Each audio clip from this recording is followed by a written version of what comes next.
अस्सलाम वालेकुम नाज़रीन, प्रोग्राम ओपिनियन में अली काजी में बलीकार आऊँ यासिर अहमद। हमको स्टूडियो में ज्वाइन करता सीनियर तज्ज़ियाकार अली काजी साहब। वेलकम अली साहब। Thank you. यस अली साहब, PMLN जी तरफ़ां साम्हूं अचे थो पियो, सुभाणे जेको PDM जो इजलास रखियल आहे, हुन में PMLN जी तरफ़ां साम्हूं अचनि था पिया त हू शायदि इस्तीफ़ाउनि ते ज़्यादा फोकस कनि। मौलाना फज़लुर रहमान बि चई छॾियो त इस्तीफ़ा अगरि न थिया त पोइ लॉन्ग मार्च त जेको आहे उहो फ़ाइदेमंद न थींदो।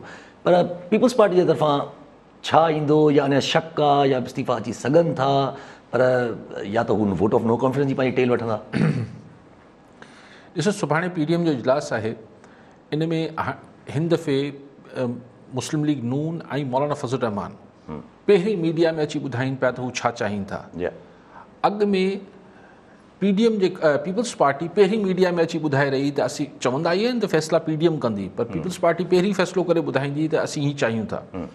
हिन दफ़े किसो ईअं थिए पियो जो नवाज़ लीग ऐं मौलाना फज़लुर रहमान इहो चवनि पिया त इस्तीफ़ा ऐं लॉन्ग मार्च त थियणो आहे, पर इस्तीफ़ान खां सवाइ मौलाना फज़लुर रहमान त एसि ताईं चवनि था त बेअसर हूंदो लॉन्ग मार्च। अगरि फ़ाइदो ई न थींदो, बेफ़ाइदो थींदो अगरि इस्तीफ़ा न हूंदा। सो नवाज़ लीग ऐं PDM जी अक्सरियत जमातूं, मुंहिंजे ख़्याल में को हिकिड़ी बि न हूंदी शायदि जेको नवाज़ लीग ऐं मौलाना फज़लुर रहमान सां इख़्तिलाफ़ कंदी हुजे। सो सुभाणे 10 जमातनि जे इजलास में हिकिड़ी जमात हूंदी पीपल्स पार्टी जेका इस्तीफ़ान जी मुखालफ़त कंदी। मूंखे ज़ाती तरह अगरि तव्हां पुछो त मूंखे बेइंतहा हैरत थींदी, सिर्फ़ु हैरत न, बेइंतहा हैरत थींदी जो पीपल्स पार्टी मञी वञे इस्तीफ़ान लाइ। ऐं इन करे इहो चवां पियो त छाकाणि त आउं पाकिस्तान जी सियासत जे बारे में ॻाल्हाइण महिल लफ़्ज़ मुमकिन ऐं नामुमकिन ते जो इस्तेमालु न कंदो आहे त हीउ नामुमकिन आहे। सभु कुझु मुमकिन आहे दुनिया में, ऐं पाकिस्तान जी सियासत में त बिन्ही सभु कुझु ई मुमकिन आहे। लेकिन आउं चवां थो त आउं हैरान थी वेंदुसि तमामु घणो अगरि पीपल्स पार्टी राज़ी थी वई त असीं इस्तीफ़ा ॾियूं था। छाकाणि त ओरिजिनली PDM अगरि तव्हां यादि कयो त जॾहिं 4-5 महीना जॾहिं बि ठही हुई त हुन में जेके 2 नुक़्ता हिननि पंहिंजी स्ट्रेटजी में ॿुधाया हुआ त वॾा वॾा जलसा कबा, उनखां पोइ लॉन्ग मार्च कबो ऐं इस्तीफ़ा ॾिबा। सो जलसा वलसा त जेके थियणा असां थी विया, आख़िरी मार्को हिननि जो लाहौर में थियो, उहो थी गुज़री वियो। पोइ चयोसीं त हाणे हीअ गिलगित बल्तिस्तान जी इलेक्शन आहे, हीअ फलाणी इलेक्शन आहे, पोइ ज़िमनी चूंडूं आहिनि, पोइ सेनेट जी चूंडूं आहिनि, पोइ चेयरमैन सेनेट जी चूंडूं आहिनि। पोइ पीपल्स पार्टी उहा लाइन वठणु शुरू कई त जनाब न, असीं क़ौमी असेंबली में नो कॉन्फिडेंस करे ऐं इमरान ख़ान खे हटाए छॾियूं था। उनजो हुननि ट्रेलर इहो ॾेखारियो त यूसुफ रज़ा गिलानी खे अक़लियत में हुजण बावजूदि PDM जो उम्मीदवार तौरु कामयाबु थी वियो। लेकिन पोइ पाण चेयरमैन सेनेट सादिक संजरानी अक़लियत में हुजण जे बावजूदि खटे वियो। सो आज मरियम नवाज जो ही जुमलो भी तहाँ ॿुधो हूंदो तो भाई हमने भी पीपल्स पार्टी की बहुत सारी बातें मानी हैं, उम्मीद है कि वो भी कौमी अवामी मुफाद में ये मानेंगे। माना ॿई जेके मुझे ख्याल है तो को हिकिड़ी जी मूंखे ख़बर न आहे, बाक़ी मूंखे लॻे थो 9 जमातूं सुभाणे इसरार कंदियूं त इस्तीफ़ा ॾियनि। पीपल्स पार्टी आउं तमामु घणो हैरान थींदुसि, वरी चवां पियो त हू अगरि मञी वई इस्तीफ़ा ॾियण लाइ, छाकाणि त हुन वटि सिंध हुकूमत आहे। सो पीपल्स पार्टी जा जेके अकाबरीन हिन महिल सुभाणे जे इजलास लाइ छा होमवर्क छा करे रहिया हूंदा त हुननि जो मौक़िफ़ छा हुजे। मिसाल तौरु उहो अगरि चवंदासीं नो कॉन्फिडेंस आणियो त हिन दफ़े PDM जी लीडरशिप चवंदी त यार बोर न कयो, कोन थो थिए, बोर न कयो, कोन थो थिए। पोइ हू छा चई सघनि था कि भई अच्छा लॉन्ग मार्च कयूं था, लॉन्ग मार्च जा नतीजा ॾिसी पोइ इस्तीफ़ान जी ॻाल्हि कंदासीं। हिकिड़ो ऑप्शन पीपल्स पार्टी इहो ॾेई सघे थी। ॿियो ऑप्शन इहो ॾेई सघे थी त अगरि तमामु घणो प्रेशर पइजी वियो ऐं PDM में रहण जो लाचार पीपल्स पार्टी खे सवायो हूंदो, अगरि सवायो लाचार हूंदो त PDM में रहणो बि आहे ऐं हुननि जो सवायो प्रेशर अची वियो नवाज़ लीग ऐं JUI जो त न इस्तीफ़ा ॾियणा आहिनि, त शायदि क़ौमी असेंबली सिर्फ़ु मां इस्तीफ़ा ॾियण जी ॻाल्हि थिए, सूबाई असेंबली मां सिंध हुकूमत मां इस्तीफ़ा ॾियणु। आउं तमामु घणो हैरान थींदुसि जी मोर्स कयो।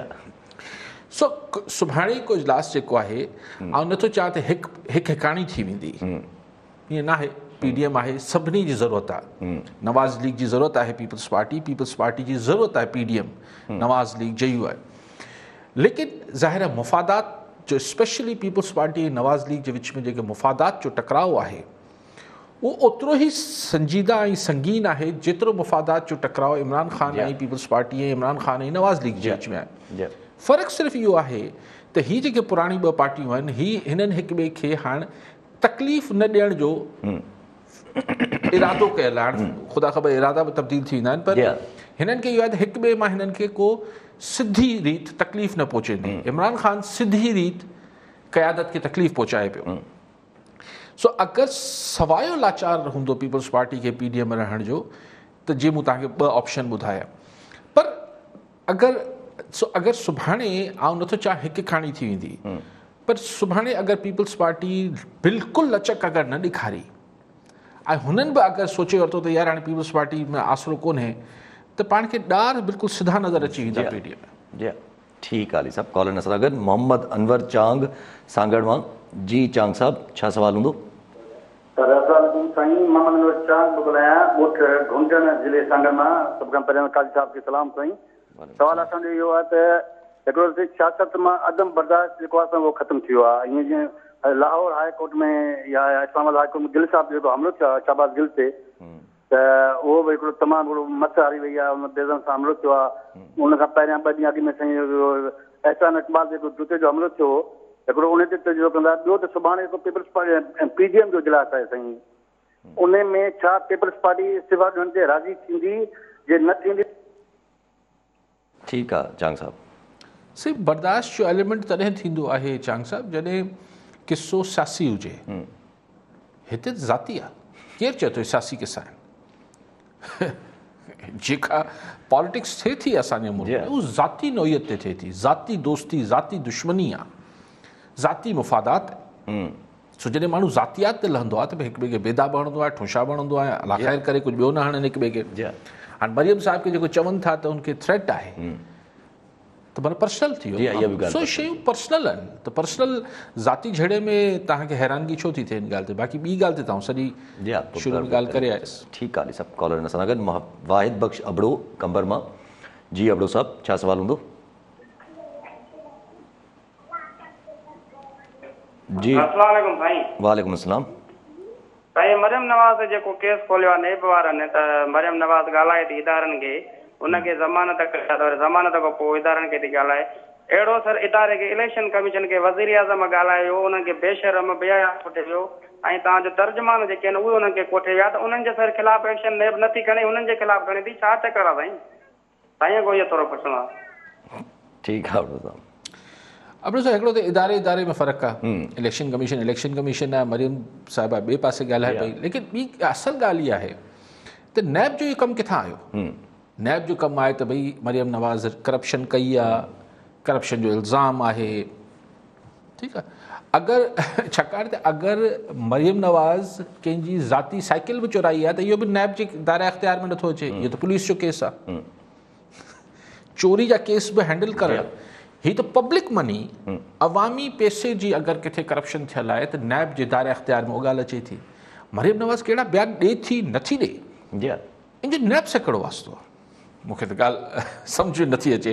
ऐं अॼु मरियम साहिबा पाण बि चयो त कोर्ट में इहो थियो त जज साहिब रिमार्क्स ॾिना त भई नैब किथे सुतल हुई एतिरो अरसो, त नैब वरी जवाज़ कहिड़ा बि ॾे त मरियम साहिबा जलसनि में मसरूफ़ हुई, मरियम साहिबा जेका नंढी चूंड में मसरूफ़ हुई। अड़े बाबा नैब छा इहे सियासी मसलहतूं बि ॾिसे थो छा? खिल जोगी ॻाल्हि हुई। लेकिन आई थिंक कि अगरि हुननि इदारनि ते ॻाल्हाए पई, अगरि उहा ॻाल्हि जेका ज़ाहिर आहे, त उन लाइ त ॿिया इदारा मौजूदु आहिनि। उन लाइ हिकिड़ी अलॻि फ्रेश फ़ौजदारी केस थी सघे थो। उन लाइ अदालत में को ॿियो न्यूट्रल माण्हू या जेके इदारा आहिनि उहो पंहिंजे हद तक इज़त लाइ वञी सघनि था। नैब जो इहो कमु कीअं थी वियो? अच्छा कमाल थी वियो। अच्छा हिते हिकिड़ो सवाल रखूं त मरियम नवाज़ साहिबा खे जेको इहो नैब हिकिड़ो नोटिस मोकिलियो आहे ऐं जेको हुनखे 7 अप्रैल ते वरी ॿीहर ॿुधणी आहे, त मरियम नवाज़ साहिबा जो इहो चवणु शायदि हुननि खे इहो महसूसु थो थिए त इहो हिकिड़े क़िस्म जो दबाव छॾियो। हुननि चयो त मूंखे पासपोर्ट बि अगरि तव्हां हाणे 3 ते खणी अची ॾियो त पोइ बि मां न वेंदमि जेसिताईं इमरान ख़ान साहिबु जेको आहे हटिजे नथो। उहो त हिकिड़ी जेका हुकूमती प्रोपेगेंडा हो त भई हीउ सॼो दबाव जेको मरियम नवाज़ विझे पई, इन लाइ विझे पई त हुनखे ॿाहिरि वञणु ॾिनो वञे। हू बार बार चए थी त तव्हां मूंखे चवंदो बि त आउं न वेंदसि। उहो त पॉलिटिकल हिकिड़ी ॻाल्हि पई करे त आउं पंहिंजी ॻाल्हि ते बीठल आहियां, आउं मैदान छॾे भॼण न वेंदसि, मैदान छॾे न भॼंदसि। उहो त हिकिड़ो सियासी हिकिड़ो स्टैंड वठे पई न। लेकिन क्वेश्चन इहो आहे त हू इहो जेको मरियम इहा ॻाल्हि करे पई त भई मूंसां तव्हां पॉलिटिकली मुक़ाबिलो कयो न, ये तव्हां अदालतनि में वञो पिया, नैब में वञो पिया, सिधो थी अचो। जी हा ठीकु आहे। सभु कॉलर स्वागत। इमरान अली मंगवाणो टंडो बागो मां। जी मंगवाणो साहब, छा सवाल हूंदो? अस्सलाम वालेकुम। वालेकुम अस्सलाम। सर, असांजे टंडे बागे शहर में पानी पीअण जे लाइ न आहे, असां परेशान आहियूं। असांजो काजी साहब खे सवाल इहो आहे। ठीकु। असांजे मंगवाणी साहब, कुझु सवालनि जा मूं वटि जवाब कोन्हनि, सची ॻाल्हि आहे। हुकूमतनि जा कम आहिनि, इहे हुकूमतनि खे ई करणु खपनि। उन्हनि खां ई सवाल कयो, उन्हनि खां ई जवाबु वठो। ऐं तव्हां सां हमदर्दी करे सघां थो, ऐं इहो पर एतिरो तव्हांजी ॻाल्हि में ॻाल्हि जोड़े सघां थो त इहो रुगो टंडो बागो खे महिरबानी कोन थियल आहे। सिंध जा केतिरा ई शहर आहिनि जंहिंमें अवल त पाणी पीअण जो न आहे, अगरि आहे त उहो सेंकियो मिलियल आहे, हुनमें ज़हर आहे। वॾनि शहरनि में हालत ख़राबु आहे। हाणे त पहिरीं कराची में रुगो टैंकर हलंदा, हाणे हैदराबाद में बि टैंकर पाणी जा हलनि था, हाणे सखर में बि हलनि था। सो दरिया जे कप ते ॿई शहर आहिनि, हैदराबाद ऐं सखर, उते पाणी जा टैंकर हलनि था। सो हाणे इहो ज़ुल्म जो दास्तान जिथे किथे ई ज़ुल्म जी किसो हले पियो। अली साहब, हिकिड़ो सवाल अचे थो ज़हन में। हाणे जीअं इलाही बख्शर साहब बि ठरी मीरवा मां असांखे सवाल कयो आहे त छा वक़्तु खां अॻु चूंडूं थी सघंदियूं, छाकाणि त प्राइम मिनिस्टर साहिबु इमरान ख़ान साहिबु पाण इहा ॻाल्हि कई हुई। PDM बि सॼो जेका जिदोजहद करे थी पई, उहा बि चूंडनि जे लाइ ई करे थी पई। प्राइम मिनिस्टर साहिबु इमरान ख़ान साहिबु मञे वेठा आहिनि त भई चूंडियूं करण लाइ, मतिलबु हिकिड़े क़िस्म जो हुनखे आहे त तयारु था थियूं असां चूंडियूं करण लाइ, त पोइ रुकावट चाहे न। ईअं न चयो आहे इमरान ख़ान त आऊं बिल्कुलु तयारु आहियां। हुनजो त आम चूंडनि जो ऑप्शन बि हुन पंहिंजी कोर कमेटी सां जेका सलाह मशवरो कयो, उन मां ज़रियनि मां ख़बरूं जेके ॿाहिरि आयूं त प्राइम मिनिस्टर इहा ॻाल्हि कई त जेके खोड़ ऑप्शननि मां हिकिड़ो ऑप्शन पाण खे, यानी पाण सां मुराद पार्टी खे, PTI खे इहो बि ज़हन में रखणु खपे त आम चूंडूं ॾे बि वञी सघूं था। छाकाणि त लॉन्ग मार्च हिकिड़ो बहरहाल हिकिड़ो फ़ैसिलाइतो मामिलो थींदो त ही हुकूमत पंहिंजा 5 साल पूरा करे पई या न पई करे। इहो टाटा फिश बि थी सघे थो। हिन में लॉन्ग मार्च में हवा निकिरी बि सघे थी, जीअं PDM में हींअर इख़्तिलाफ़ नज़र अचनि पिया। इहे मैनेज थी बि सघे थो, ज़रूरी न आहे त लॉन्ग मार्च कामयाबु थी वञे। लेकिन लॉन्ग मार्च ताईं PTI खे हिकिड़ी पॉलिटिकल पार्टी जे तौर ते हुन इमरान ख़ान इहो चयो त आऊं इहे ऑप्शन बि PTI खे पाण जे साम्हूं रखणु खपनि। दिलि न चाहींदी हुई ख़ान साहिब खे हिन महिल आम इलेक्शन में, हिन महिल आम इलेक्शन जो मतिलबु इहो आहे त पंजाब मरियम नवाज़ धोई ॾींदी हिननि खे। ठीकु आहे। सभु कॉलर सां गॾु गुलाम हसन चांडियो बदीन मां। जी चांडियो साहब, छा सवाल हूंदो? साहब खे जो तजवीज़ आहे कि तव्हांजी सियासी दर्जा कयो था, इहा सुठी ॻाल्हि आहे, ॼाण में इज़ाफ़ो थिए थो। पर हिकिड़ी अर्ज़ु कई छॾियां त अल्ताफ़ शेख साहिबु सिंध जो बि लीजेंड किरदारु आहे। हू कावश अख़बार में दुनिया में सिंधी छोकिरनि जी पढ़ण लाइ जेको सो यूनिवर्सिटियूं ॿुधाए थो, स्कॉलरशिप जा हासिल करण जा तरीक़ा, ॿियूं तइलीम हासिल करण जे लाइ मुफ़ीद तजवीज़ूं ॾिए थो। तव्हां उनखे ऑनलाइन हिकिड़ो इंटरव्यू कयो, जंहिंखां छोकिरा पंहिंजे जेको सो ॿाहिरि यूनिवर्सिटी में पढ़ण जे लाइ जेको सो हुनखां तजवीज़ूं पुछनि, ऐं हुनखां हिकिड़ो सिलसिलेवार हिकिड़ो हले जंहिंमें मुख़्तियार समो साहिबु हिकिड़ो तइलीमी माहिर आहे, उनखां इंटरव्यू करे। सो इहो ई मुंहिंजो आहे त ठीकु आहे। ठीकु आहे चांडियो साहब, वॾी महिरबानी। पर हाणे 24 कलाक ख़ैर सां TV ॾिसे, 80 मिंट 35-40 मिंट ॾियणी अगरि चओ त इहो बंदि था कयूं। पर हू जेका तजवीज़ ॾियो था बिल्कुलु थियणु खपे।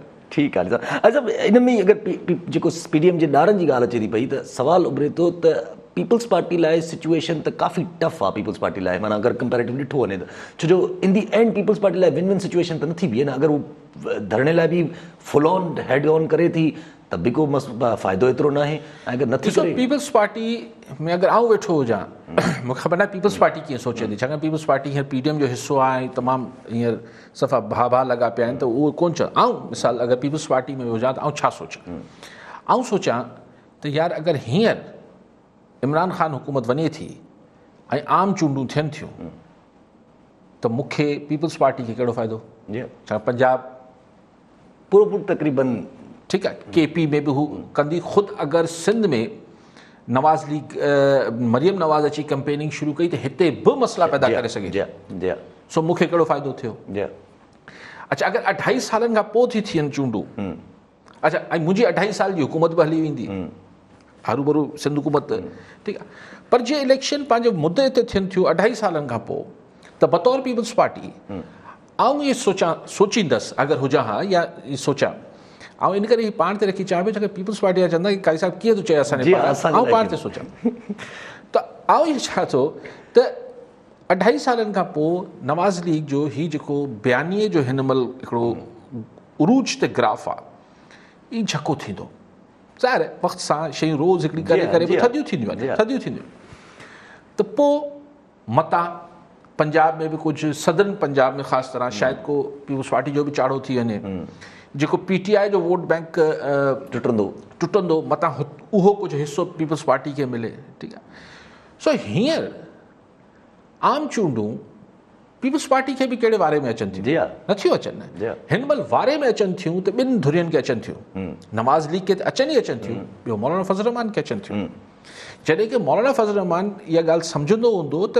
PTI जी जेका पब्लिक में ग्राफ आहे उहो पंजाब में इलाही हेठि वियो आहे KP में एतिरो हेठि न वियो आहे हुते हुननि जी हुकूमत आहे हुननि परफॉर्म कनि था लेकिन वरी बि मौलाना साहिब खे इहो आसिरो आहे त हीउ जेको मतिलबु पख्तून ऐं हीउ जेको हज़ारवा जेको बेल्ट आहे हिते नवाज़ लीग ही गॾिजी सीट एडजस्टमेंट करे मौलाना साहिब JUI खे हिकिड़ो या बलोचिस्तान में हिकिड़ो हू मिली वेंदो हिसो मिली वेंदो JUI खे बि पर पीपल्स पार्टी खे छा थो मिले ख़ुदि MQM दिलिया चाहींदी हूंदी त इलेक्शन थियनि त पोएं भेरे त जीअं बि करे MQM खे ऐं PTI खे त कराची मां सीटूं वठी ॾिनऊं हाणे छा थींदो सो पीपल्स पार्टी खे अगरि आउं पीपल्स पार्टी जे पारां हुजां सोचां सो मूंखे त वारो ई नथो खाए अजब जी तव्हां ॻाल्हि कई त वारो जेको आहे हिन वक़्तु मौलाना फज़ल रहमान ऐं PMLN खे खाए थो त वारो त पोइ असांजी मुल्क जी तमामु घणो पॉलिटिकली मतिलबु इम्पोर्टेंट जेको हिकिड़ो आस्पेक्ट आहे हिकिड़ो फैक्टर आहे एस्टेब्लिशमेंट उनखे बि त नथी खाए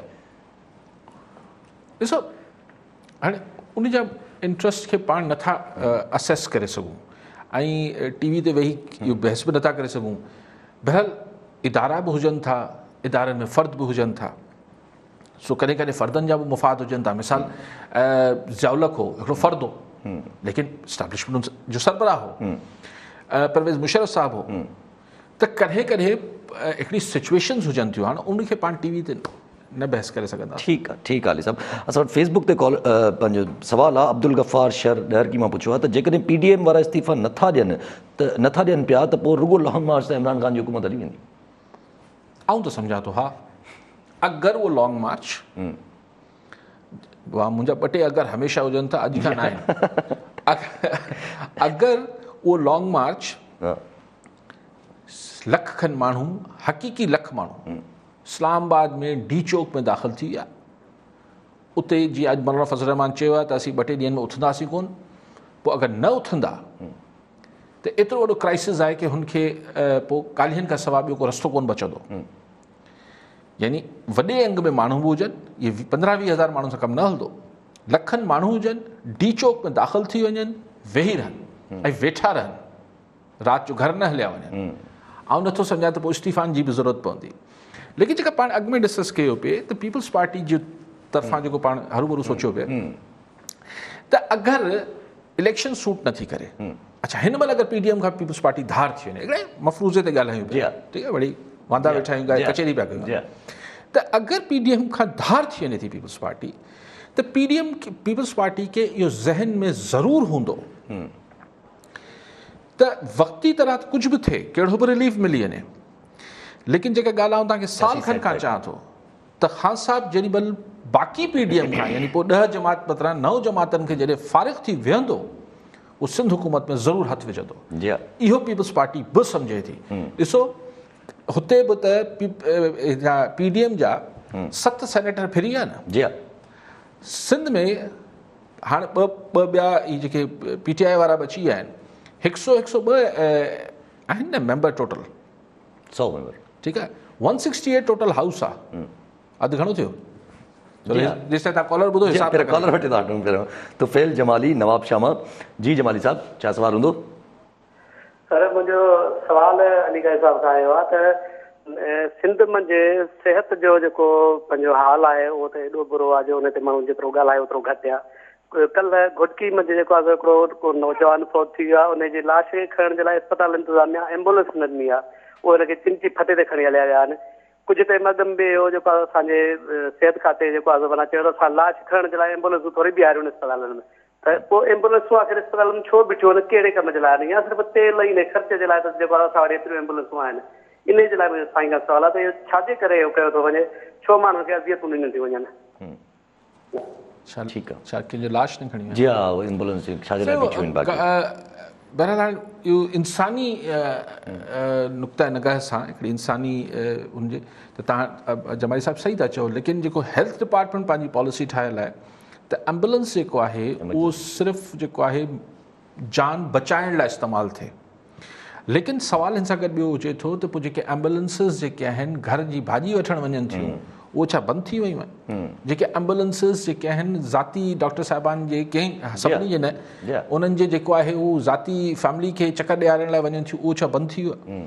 सो लेकिन अगरि आउं बिल्कुलु बाय द बुक हलूं त दुनिया में बि अगरि 6 ज़ख़्मी पिया हुजनि ऐं 6 लाश पिया हुजनि त एम्बुलेंस पहिरीं 6 ज़ख़्मी खणंदी, छाकाणि त एम्बुलेंस जो मक़सदु इहो ई आहे त फौरी तिबी इमदाद सफ़र दौरान बि ऐं अस्पताल पहुचाए हुनखे तिबी इमदाद ॾिनी वञे। ठीकु आहे, पाण ॻाल्हायूं पिया हुन ते। हा, 85-86 MPs खपनि, माना 15-16 MP अगरि हेठि मथे थी विया, जी हा, सो 8-9 त सेनेट में बि थिया। सो लेकिन ॻाल्हि इहा आहे त ईअं को पंहिंजो हलीम आदिल शेख साहब ऐं ही नकवी साहब इहो कमु नथा करे सघनि, जेके करे सघंदा करे सघंदा। ठीकु आहे, सभु कॉलर नज़र गॾु शहज़ाद उमराणी हैदराबाद मां। जी उमराणी साहब, छा सवाल हूंदो?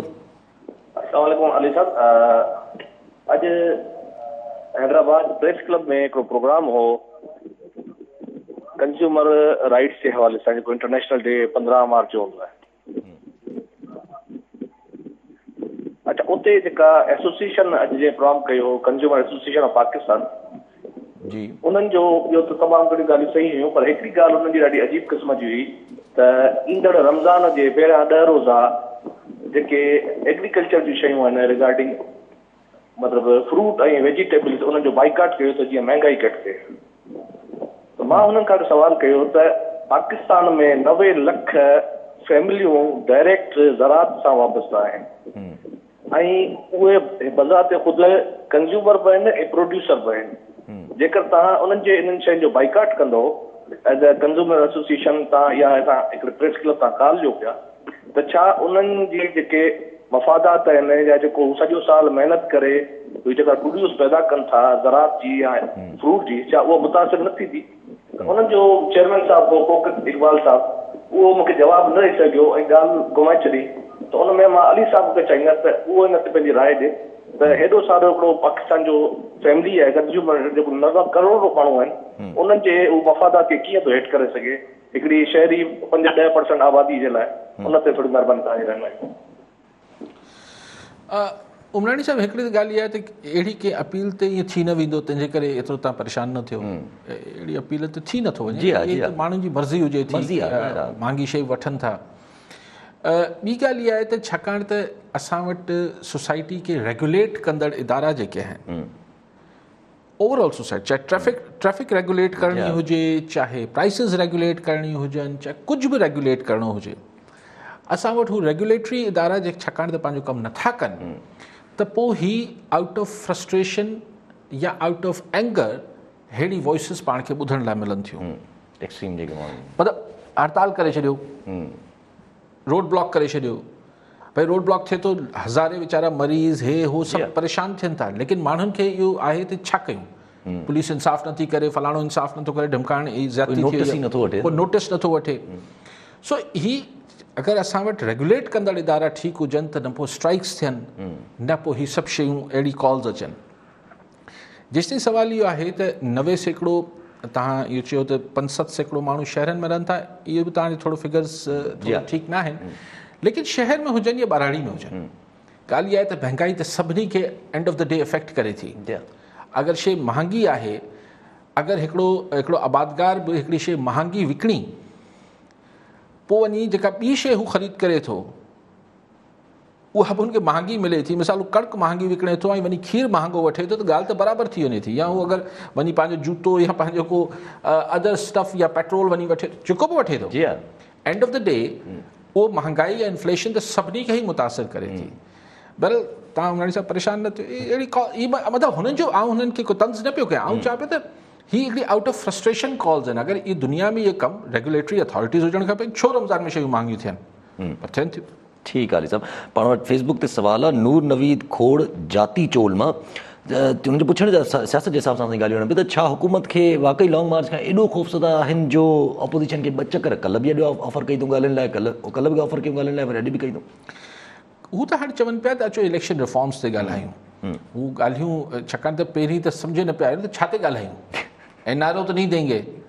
पर आई थिंक के उहो जेको ॻाल्हि हमेशह चवंदो आहे too late and too little, इहे छा ॻाल्हियूं थींदियूं। दिस नो हींअर हिकिड़ी यदि तव्हां हिकिड़े माण्हुनि खे नैब जे थ्रू ऑपरेट पिया कयो, ॿिए पासे चयो पिया त पॉलिटिकल टॉक्स कनि, ऐं ईअं न आहे त हू तमामु वीकर पोज़ीशन में हुजनि। जी हा, मरियम नवाज़ ऐं नवाज़ लीग जेको GT रोड जो नैरेटिव ठाहे छॾियो आहे, उन्हनि खे पंहिंजी स्ट्रेंथ जी ख़बर आहे, उन्हनि खे अंदाज़ो आहे त असां वटि छा स्ट्रेंथ आहे। ऐं जेको हुनजे पोयां पोइ ॿोली ॻाल्हाई पई वञे हाणे, हू जेको छा नालो जावेद लतीफ़ ऐं नवाज़ लीग जा माण्हू जेके हेठि ॻाल्हाइनि पिया। सो इहो एतिरो सवलो न आहे सर त तव्हां हिन खे इग्नोर कयो, या इहो एतिरो सवलो न आहे जंहिंखे चइजे त न कुझु न पियो थिए। इहो इग्नोर करण जी कोशिशि थी न साल खनि 8 महीननि खां, जॾहिं खां बल्कि जॾहिं नवाज़ शरीफ़ चयो त मुझे क्यों निकाला, त हुनखे रेडिक्यूल कयो वियो, हुनजो मज़ाक़ उॾायो वियो, लतीफ़ा ठही विया, हीअ थियो, सभु कुझु थियो। पर हीअ बेसिकली उहो ई नैरेटिव आहे जेको हाणे बयानियो ठहण में, मनता हासिल करण में ऐं असर विझण में टाइम त लॻे थो।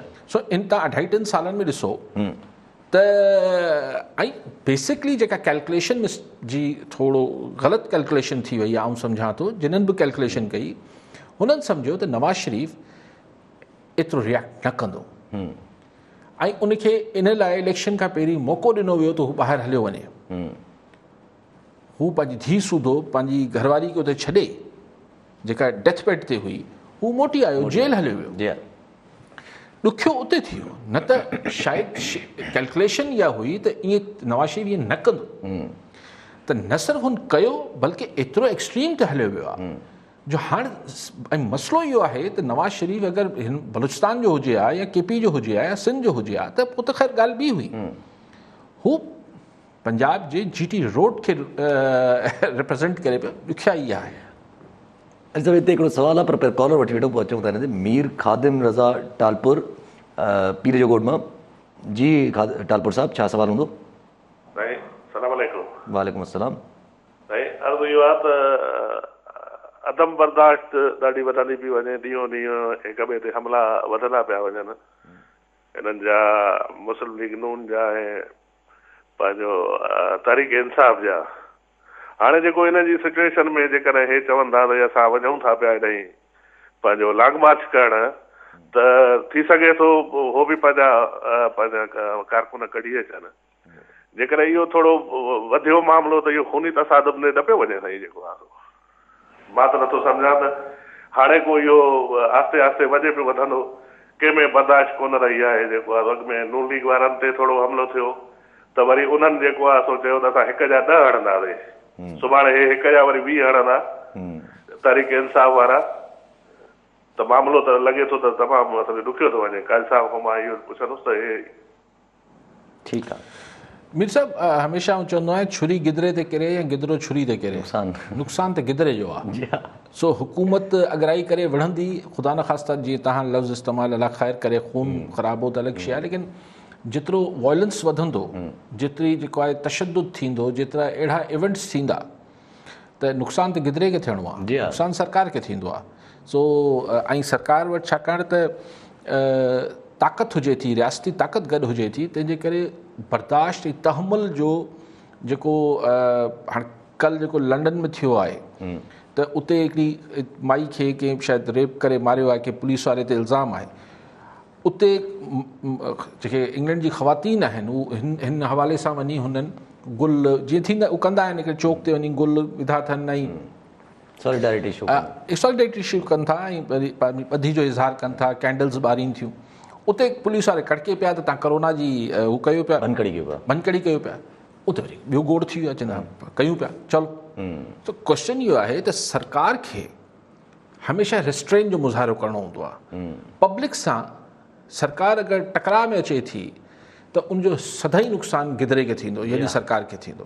मॉडल टाउन तव्हांजे साम्हूं आहे, उहो नवाज़ लीग वारनि जी ॻिची में अलाए कीअं निकिरी वियो आहे, मसइलो त वॾो थी पियो। जी हा, वॾो मसइलो थियो हुयो, काफ़ी इशू थियो हिन ते। अच्छा, जीअं तव्हां ॻाल्हि कई PMLN जे हिसाब सां ई त नवाज़ शरीफ़ जी का इहा उमेदु हुई त नवाज़ शरीफ़ साहिबु जेको आहे उहो ईअं तरीक़े सां रिस्पॉन्ड न कंदा, त हिकिड़ो ॿियो बि हिन में काफ़ी शुरू में जॾहिं इहा ॻाल्हि उथणु शुरू थी त काफ़ी माण्हुनि जो इहो ई ख़्यालु हो त PMLN में बि अंदरां शायदि एतिरी पार्टी जेका आहे उहो मुतहरिक इन नुक़्ते ते न थिए त भई असांखे फुल जेको आहे टिल्ट वञिणो आहे एस्टेब्लिशमेंट जे अगेंस्ट, छो जो माज़ी में PMLN जेको आहे उहो थोरो फेवर में रही आहे हमेशा।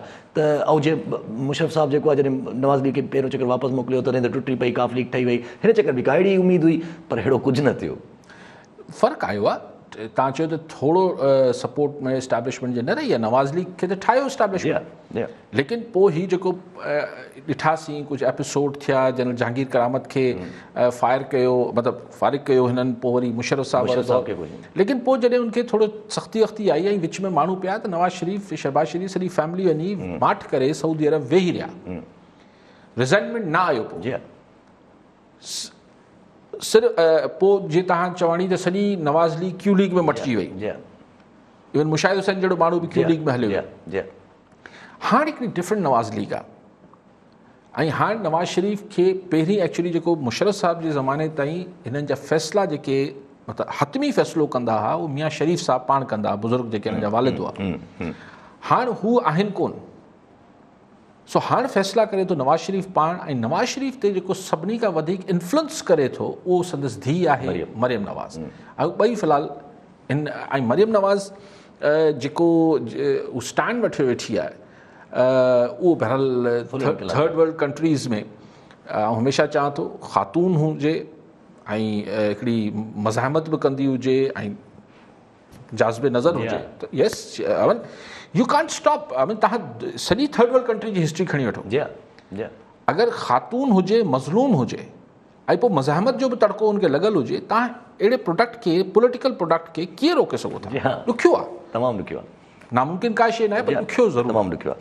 ठीकु आहे, असां फेसबुक ते सुवाल आहे अब्दुल मजीद मैसर गुडो मां त नयूं चूंडियूं अगरि जॾहिं थियूं बि त सिंध में वरी पीपल्स पार्टी हुकूमत ठाहे वेंदी, या ही सिंधियुनि आख़िरी भेरो आहे, या ही सिंध में आख़िरी भेरो आहे उन्हनि जो?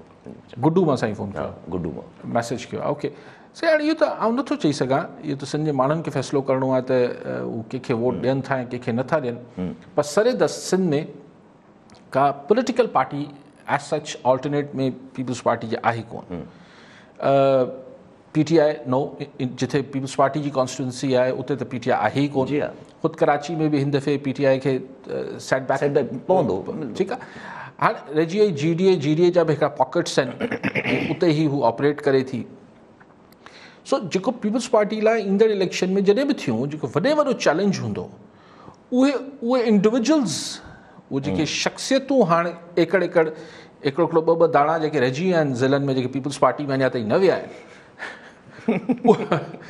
उहे जेके आहिनि यानी सीट टू सीट प्रॉब्लम थींदा पीपल्स पार्टी खे। माना सिंध में पीपल्स पार्टी लाइ घणो वॾो को चैलेंज न आहे, पर सवाल इहो आहे त केयर टेकर छा हूंदी ऐं हू सॼो हिनमहिल माहौल छा हूंदो, उहो मैटर करे थो पियो। ठीकु आहे अली साहिबु, कॉलर सां गॾु इमदाद अली कुंबर वारे मां। जी कुंबर साहिबु, छा सवाल हूंदो? सवाल साईं ताज साहिब खां इहो आहे त 200 लाड़काणे में हिकिड़ी नंढड़ी उन जो जेको आहे सो प्राइवेट अस्पताल में जंग भॼी पियो, उन जंग ठहिराइण लाइ मालिक वठी आहे अस्पताल, हुननि खे अंदरि एमरजेंसी वार्ड में खणी आया आहिनि, उनखे नशो ॾेई 4 ॼणनि हुन सां रेप कयो आहे। हाणे डॉक्टर अबो अमा आहिनि जो सिंध में अहिड़ा वाक़िया थींदा त पोइ इहो सिंध जो छा हाल थींदो? कुंवर साहिबु छा चयो शुरू में त ॿार खे वठी आया? न, ॿारड़ी माई जेको वाक़ियो न थियो, साईं लफ़्ज़ छा इस्तेमालु कयो, ॿार या ॿारड़ी? ॿारड़ी चयो मुंहिंजे ख़्याल सां, ॿार त न चयो। त ॿार हुई छा? न, ॿार त न, औरत। त पोइ ॿाहिरि छो पिया चओ? ॿारड़ा जेको बहरहाल ये अजीब सम्झा थो। ख़ातून खे असीं ख़ातून छो नथा चई सघूं, छो उनखे असां नाबालिग करार ॾियूं था? लेकिन साईं कुंवर साहिबु इंतिहाई, हाणे टीवी ते लफ़्ज़ नथा इस्तेमालु करे सघूं त मतिलबु मज़म्मत नंढो लफ़्ज़ आहे। अगरि इहो कमु हॉस्पिटल्स में थियणु शुरू थिए थो त पोइ यानी छा पोइ ओटी जे अंदरि बि जेके आहिनि ख़वातीन सां गॾु हुन जा मर्द वञनि छा अंदरि? हीअ कहिड़ी बेशर्माई आहे ऐं कहिड़ी जेका वहियात इहा हरकत आहे। ऐं इन लाइ मूं वटि लफ़्ज़ कोन्हनि। ऐं इहो जंहिं बि कयो आहे, मतिलबु आई होप की जेका पुलिस आहे लाड़काना जी त ज़ीरो टॉलरेंस शो कंदी, उहे भले कंहिंजी बि सिफ़ारिशूं हुजनि न हुजनि, लेकिन अगरि ईअं थियणु शुरू थियो, अगरि असांजी न्याणियूं जेके आहिनि उहे स्कूल्स ऐं कॉलेजिस में महफ़ूज़ न आहिनि, अगरि न्याणियूं जेके आहिनि उहे हॉस्पिटल थिएटर्स में महफ़ूज़ न आहिनि, आख़िर पोइ किथे महफ़ूज़ आहिनि? सो हीअ त हद जानवर वारी हिकिड़े जानवर खां बि इहो खां सिर्फ़ु इहा तवक़ा करे सघिजे थी। जिन्हनि बि इहो कयो आहे उहो इंसान त मूंखे लॻनि कोन था। ठीकु आहे अली साहब, कॉलर सां गॾु मोहम्मद अली पंवर मीरपुर ख़ास मां। जी पंवर साहब, छा सवाल हूंदो? हाणे सिविल इलेक्शन खां पोइ अॻियां लॉन्ग मार्च, हाणे जीअं सुभाणे इजलास आहे जो PTM जो, हिन वक़्तु पीपुल्स पार्टी स्टेटस पोज़ीशन छा ॾिसी आहे वञी भला अली तारी साहिब खां? ठीकु आहे। पीपल्स पार्टी जी पोज़ीशन पीपल्स पार्टी सुभाणे पाण बयानु कंदी, पर मूं पंहिंजो अंदाज़ो ॿुधायो त मूंखे तमामु घणी हैरानगी थींदी त अगरि हू इस्तीफ़ान लाइ राज़ी थी, प्रोविंशियल गवर्नमेंट लाइ। बाक़ी लॉन्ग मार्च लाइ हू इनकार न कंदी, लेकिन लॉन्ग मार्च बकौल मौलाना साहिब जे त अणसिधी तरह मौलाना फज़ल रहमान लॉन्ग मार्च खे मशरूत करे पियो इस्तीफ़ान सां, अणसिधी तरह। जी ॿई चकर हा, 2 दफ़ा चई चुको आहे। उहो सिधो न पियो चए त लॉन्ग मार्च न कंदासीं अगरि, लेकिन चए पियो त लॉन्ग मार्च बेफ़ाइदा आहे अगरि इस्तीफ़ा न ॾिनासीं। माना हाणे हू पीपल्स पार्टी खे इंगेज करणु चाहे पियो। मौलाना साहिब खां इहो बि सुवाल अॼु प्रेस कॉन्फ्रेंस में थियो त तव्हांखे 7 माण्हुनि सेनेटर्स वोट न ॾिनो, चई त उहो सुभाणे असीं पुछंदासीं। सो उहा बि किथे न किथे कंहिं न कंहिं हिकिड़ी धुर ते मौलाना साहिब खे कावड़ त यकीनन हूंदी हुजण बि खपे। सो उन इलेक्शन खां पोइ तव्हां ॾिसो त उन्हनि चवणु शुरू कयो आहे त इस्तीफ़ान खां सवाइ फ़ाइदो बि न आहे लॉन्ग मार्च। मतिलबु ॿिए लफ़्ज़नि में आऊं न हिन में इंट्रस्टेड आहियां। आऊं छो? छाकाणि त वधि में वधि माण्हू आणण जो ॿार जेको आहे उहो मौलाना ते पढ़णो आहे। लॉन्ग मार्च में सभ खां वधीक महिनत त मौलाना साहिब खे ई करणी आहे, मौलाना साहिब जी संदसि पार्टी खे करणी आहे। सो उहे चवनि था त भई अगरि असां सां हीअ धक करे वञो था, पाण आराम सां वेठा आहियो, तो ओवर कमिट कराइनि पिया। एक्चुअली इस्तीफ़ान जो मतिलबु छा आहे? इस्तीफ़ान जो मतिलबु इहो आहे त ओवर कमिट कयो, जंहिंखां पोइ मतिलबु जंहिंखे सोली सिंधी में चऊं त ॿेड़ियूं साड़ियो। हिन सिस्टम में रहणो ई न आहे, हा, सिस्टम में ई न रहणो आहे। पीपल्स पार्टी चए थी छो असांजी हुकूमत आहे, असांखे रहणो आहे। जी हा, ठीकु आहे साहिबु। ऐं फेसबुक ते पाण वटि सवाल आहे गुल हसन शर साहिब जो, शहर जो नालो साईं न लिखियो। हिकु ॾींहुं अपोज़िशन वारा चवनि था त इदारा मैच्योर थी विया आहिनि ऐं ॿिए ॾींहुं साॻियो राग लाइ वेठा आहिनि, त साईं चवनि त इन सॼे कभी ख़ुशी कभी गम वारी सूरत हाल खे तव्हां कीअं?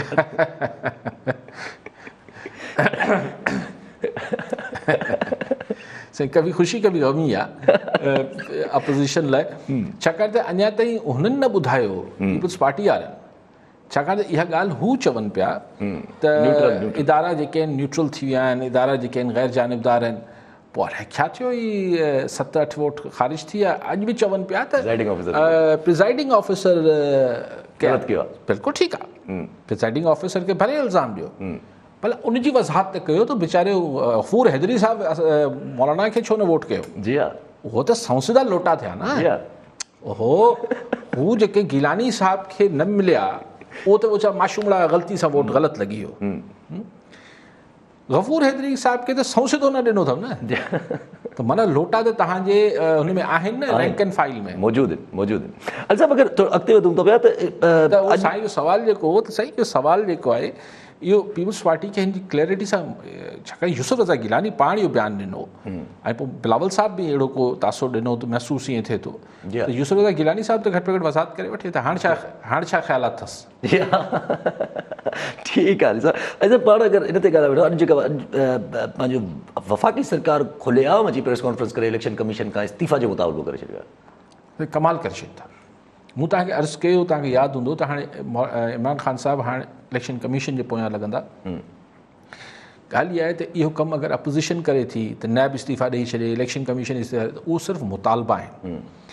पर ज़ाहिर आहे ही भले सो कॉल्ड बाख़्तियार इदारा आहिनि, लेकिन हिननि जो मतिलबु पैसो पाई सभु शइ सरकार ॾिए थी। जी हा, ख़र्चो त उहो ई ज़ाहिर आहे न। त ॻाल्हि इहा आहे त पोइ अगरि सरकार चए पई त तव्हां यानी इस्तीफ़ा तव्हां कंहिंखां मुतालबो कयो था, या तव्हां कंहिंखे चओ था त तव्हां धुर आहियो, नाहिल आहियो, करप्ट आहियो, अहिड़ा इस्तीफ़ा जो मुतालबो तव्हां कॾहिं कंदा आहियो?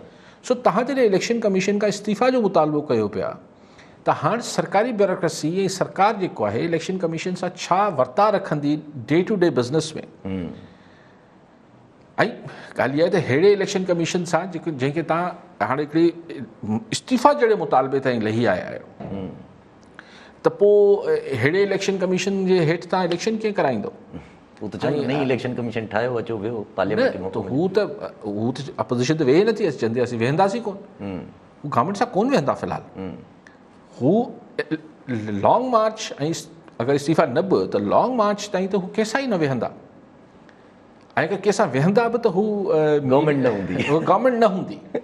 त उन सूरत में ऐं अगरि लॉन्ग मार्च नाकाम थी वियो त पोइ हुकूमत न वेहंदी। जी हा, ठीकु आहे साहब, वरी महिरबानी हरी साहब। नाज़रीन, अॼु जे प्रोग्राम जो वक़्तु पूरो थियो, वरी मिलंदासीं ईंदड़ प्रोग्राम में।